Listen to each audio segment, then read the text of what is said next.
Boa noite, para quem eu não falei boa noite. E eu vou dizer a vocês um poema de Vinícius de Moraes chamado Operário em Construção. Esse poema tem uma história na vida brasileira que é a reflexão de um poeta sobre o trabalhador brasileiro. Na medida em que o poeta descobre, a partir da teoria, o processo de exploração que o capitalismo exerce em todas as suas faixas de trabalhadores. O que eu quero dizer é que é o processo da mais-valia, ou seja, o sobrevalor que o patrão tira do trabalhador. Não é o lucro, é além do lucro.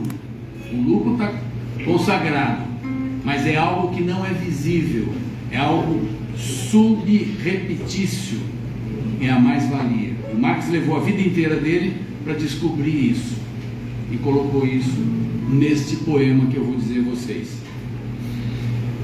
Este poema, eu tenho a honra de ter feito esse poema, a primeira vez trabalhado ele do ponto de vista de interpretação, lá no sindicato, onde esse cidadão aqui foi tesoureiro e ajudou a construir o grupo de teatro Forja que eu dirigi e construí lá em São Bernardo do Campo. Nós fizemos isso na década de 1980.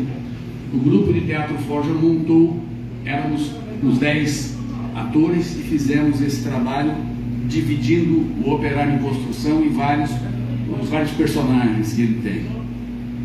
E a partir de um certo momento eu comecei a fazer esse poema solo, vamos dizer assim. E tive a honra, por solidariedade e compromisso revolucionário, de fazer esse poema na vigília Lula Livre em Curitiba, por 2 vezes. Uma por volta próxima ao aniversário do Lula, onde a vigília Lula Livre, realizou um ato cultural e eu fui convidado a participar. E eu tive o peso e a dor de fazer este poema olhando para o prédio da Polícia Federal onde o Lula estava encarcerado. Isso a gente foi filmado, correu internet e tudo mais. Eu me emociono até hoje de falar isso, porque eu sei o que deve ter sido dentro da prisão, naquele frio de Curitiba gelado, e as pessoas ali fora gritando: boa tarde, presidente Lula, boa noite, presidente Lula. E foi exatamente esse período que nós tivemos. Eu voltei lá no Réveillon de 2018. Passamos a noite do Réveillon em frente à prisão e eu repeti este poema, que eu espero que eu não tenha esquecido nada. Então vamos lá. Era ele, dá para ouvir daí? Era ele que erguia casas, tá? Era ele que erguia casas onde antes só havia chão.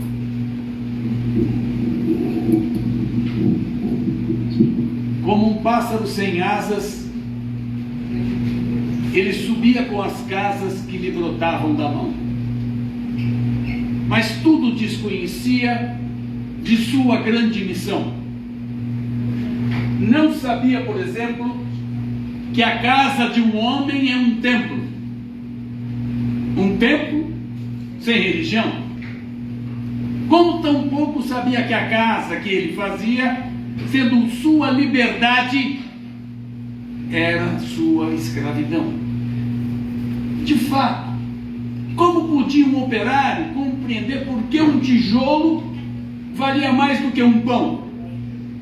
Tijolos ele empilhava, um pá, cimento, esquadria. Quanto ao pão ele o comia. Mas fosse comer tijolo. E assim o operário ia com suor e com cimento erguendo uma casa aqui, adiante um apartamento, além uma igreja, à frente um quartel e uma prisão. Prisão de que sofreria não fosse eventualmente um operário em construção.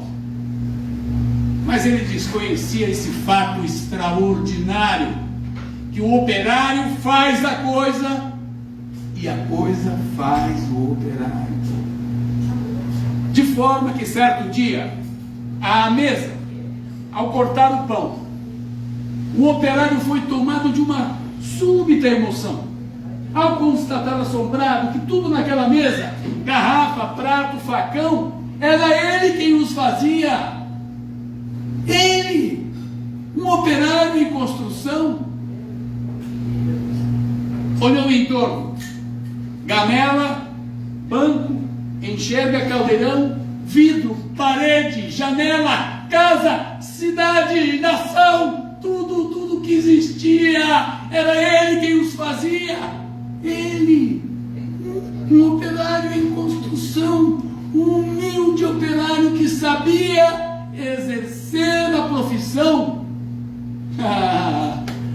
Homens de pensamento, dos intelectos, não sabereis nunca o quanto aquele humilde operário soube naquele momento, naquela casa vazia que ele mesmo levantara. Um mundo novo nascia de que sequer suspeitava. E o operário emocionado olhou sua própria mão, sua rude mão de operário em construção, e olhando bem para ela, teve num segundo a impressão que não havia no mundo coisa que fosse mais bela. E foi dentro da compreensão desse instante solitário que tal sua construção cresceu também o operário, cresceu em alto e profundo, em largo e no coração. E como tudo que cresce, ele não cresceu em vão, pois além do que sabia exercer a profissão, o operário adquiriu uma nova dimensão, a dimensão da poesia. E um fato novo se viu que a todos admirava. O que um operário dizia, outro operário escutava, outro operário escutava, outro operário escutava, outro operário filmava, outro operário fotografava. E foi assim que o operário do edifício em construção, que sempre dizia sim, começou a dizer não, e aprendeu a notar coisas a que não dava atenção. Notou que a sua marmita era o prato do patrão, que a sua cerveja preta era o uísque do patrão, que o seu macacão de Zuarte era um terno do patrão, que o casebre onde morava era a mansão do patrão, que os seus 2 pés andarilhos eram as rodas do patrão, que a dureza do seu dia era a noite do patrão, e que a sua imensa fadiga era amiga do patrão. E o operário disse não. E o operário fez-se forte na sua resolução. Mas como era de se esperar, não é? As bocas da delação, começaram a dizer coisas aos ouvidos do patrão. Mas o patrão não queria nenhuma preocupação. Convenço-no no contrário, disse ele sobre o operário. E ao dizer isso, sorri. Dia seguinte, o operário, ao sair da construção, viu-se súbito cercado pelos homens da delação e teve por predestinado sua primeira agressão. Teve o seu rosto cuspido, teve o seu braço quebrado, sua família perseguida, o seu nome imaculado, foi levado à prisão. Mas quando foi perguntado, o operário disse: não! Em vão sofreu o operário sua primeira agressão, sua primeira prisão em 1980. Muitas outras seguirão. Porém, por imprescindível ao edifício em construção, o seu trabalho prosseguia, e todo o seu sofrimento misturava-se ao cimento da construção que crescia. Sentindo que a violência não dobraria o operário, um dia tentou o patrão dobrá-lo de modo vário, de sorte que o foi levando ao alto da construção. E no momento de tempo, mostrou-lhe toda a região. E apontando ao operário, fez-lhe esta declaração: dar-te-ei todo este poder e a sua satisfação, porque a mim me foi entregue, e dou a quem bem quiser. Dou-te tempo de lazer, dou-te tempo de mulher.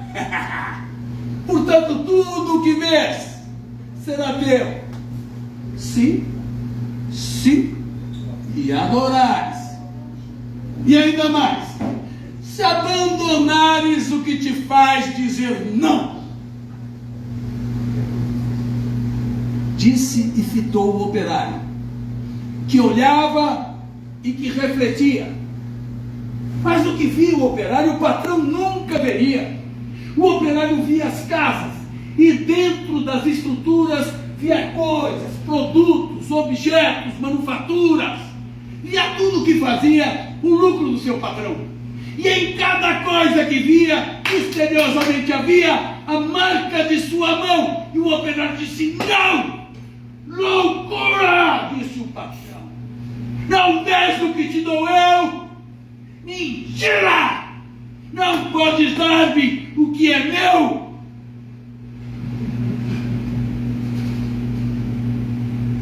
E um grande silêncio fez-se no seu coração. Um silêncio de martírios, um silêncio de prisão, um silêncio povoado de pedidos de perdão, um silêncio apavorado com medo e solidão, um silêncio povoado de pedidos de perdão, um silêncio de torturas e gritos de maldição, um silêncio de fraturas a se arrastarem no chão. E o operário ouviu a voz de todos os seus irmãos que morreram.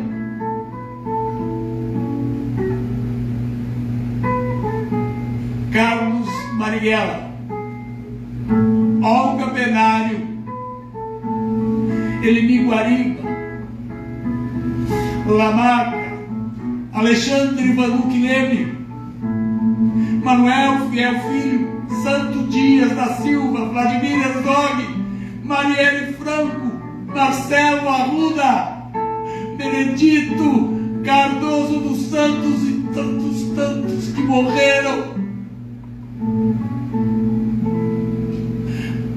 por outros que viverão. E uma esperança sincera cresceu do seu coração. E dentro da tarde mansa agigantou-se a razão de um homem pobre, esquecido.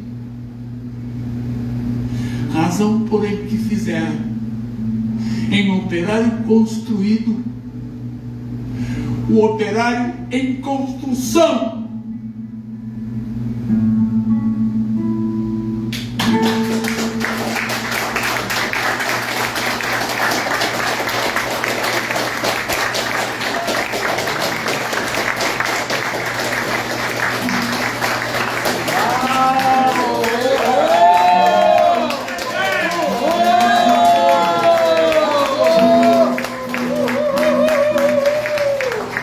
Vai ser no primeiro